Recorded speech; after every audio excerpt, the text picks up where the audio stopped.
Ice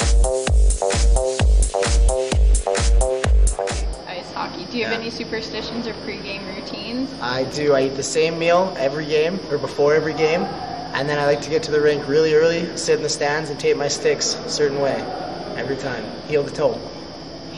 Heel to toe. Awesome. So how did you come up with this superstition?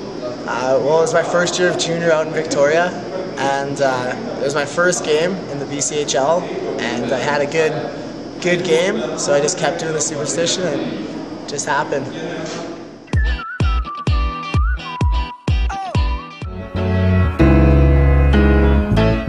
In Pittsburgh tonight, with the Phoenix Coyotes in town, the Pens are intent on snapping their two-game losing streak. As always, the players arrive through the northwest entrance of the Consol Energy Center. Sidney Crosby, though, takes a different path than his teammates. A long and circuitous route designed specifically not to pass the visitors' locker room. For Crosby, riding a 20-game point streak, game days are filled with a series of very specific routines, like this one.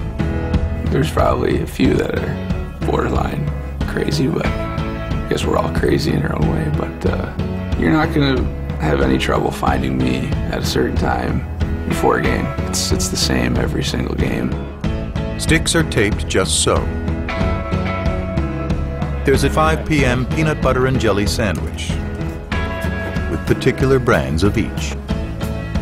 Then comes a soccer kick-around, a hockey tradition a group of Penguins take part in.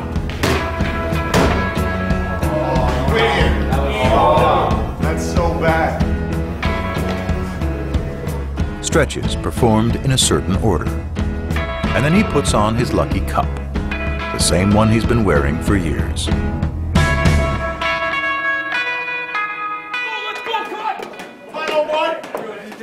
Just before the team takes the ice, there's one more routine. A special handshake with the only player who skates out after him, Evgeny Malkin. I used to go last, and then Gino came in, and I said, "Oh, do you usually go last?" And he goes, "Yeah." And I go, "Oh," like I wasn't sure how to react. Like, do you want to do rock, paper, scissors here? What are we going to do? And then he goes, "Oh, me, 3 years Super League." And I said, "What, 3 years Super League?" So he was talking about how he'd played in the Russian Professional League for 3 years, and I'd only played 1 year in the NHL. What sport are you involved with? I play soccer. And do you have any superstitions or pre-game routines? When I'm doing up my soccer cleats, I always do up my right foot before my left foot. Pre-game routines, I would do, you just kind of sit there with my head in my hands and listen to my music, and that's about it. When did these come about, and how did they come about? Listen to my music as long as I've had an iPod, so probably like 5 or 6 years now. And my shoe tying just started probably 3-4 years ago. I always did my right one up first because it's the foot I pick with, so I tie that up as tight as I can get it, and then I would go with my left foot, and it's just always how I've done it. What sport are you involved with? I used to play soccer, and I coach soccer now. Do you have any superstitions or pre-game routines? Yeah, I got a few. Probably my biggest one that I kind of discovered later on in my career when I used to play was the night before big games. It didn't have to matter normal games, but usually just big games. I tended to always try and have sex, and it worked out for me pretty well.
So as a sports psych prof, what is your take on athletes having superstitions and pregame routines? It's a big challenge because a superstition actually is something that creates more anxiety than anything else. And so when we talk about routines, one of the things we actually talk about is removing all superstitions or removing all rituals from a routine. Simply because what the nature of your routine should be is it should be to prepare you to play. If there's something in your routine that is not a substance, that is actually not going to contribute to your preparation, then it's actually it's something extra, and it's something that can actually cause greater anxiety than anything.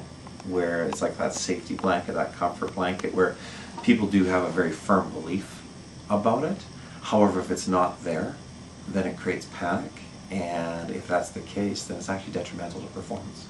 Okay, so do you let your men's volleyball team have any superstitions or pregame routines? I challenge them on it, most certainly. And again, I mean, removing a ritual or a superstition is tough to do. And we definitely talk about it. And so, in many cases, if I'm aware of it, yeah, I do. Now, for me to say, hey, you can't do that anymore, no. I mean, what we'll actually talk about is the reality of what their belief is in it, and how that either is how they believe it aids in performance. Versus we'll talk about, okay, so what would happen if it's not here? How would it affect it? So you do challenge it, but at a certain age, they're all young adults, and so they have to make a choice. Prepare for the game. Is it true that you can't have sex before the match? Sex really helps, actually. That's before or after the match? Before and after. What sport are you involved with? Hockey. Do you have any superstitions or pre-game routines? A lot. Yeah, I'd say so. What are they?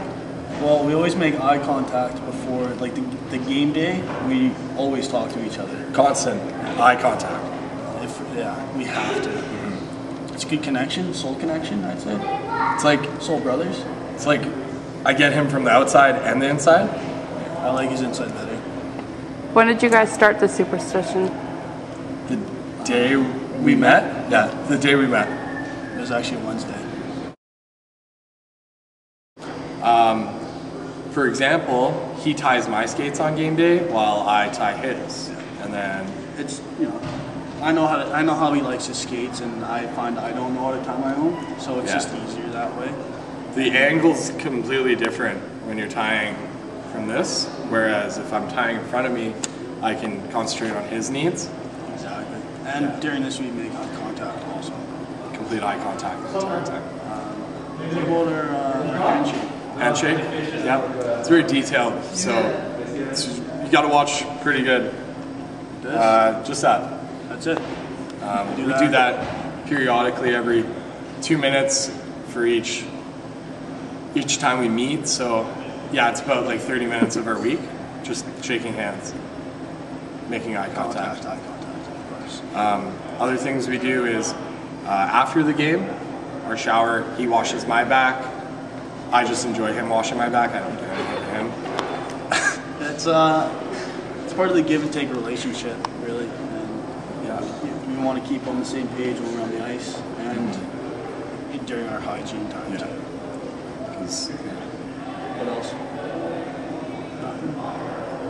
Drive together? Yeah, we drive together. Always. We listen to the same music.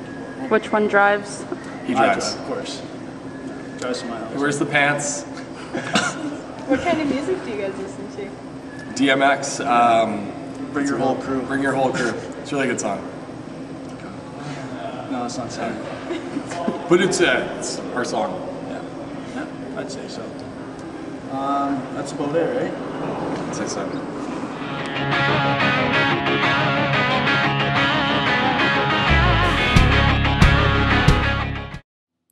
If a pitcher has a no-hitter going on, or a goalie's having a shutout game, you don't want to congratulate them early because it'll jinx it.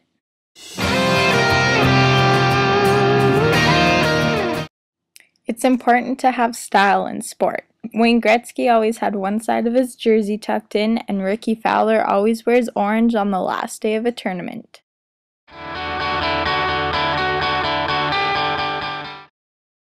Ever since 1999, it's been a curse to be on the cover of Madden.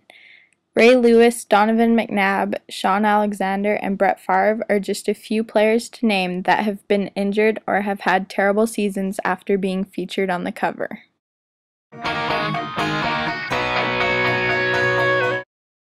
Having a certain number in sports is a big deal to some players. The number 13 is considered unlucky. Maybe that's why Dan Marino never won a Super Bowl championship.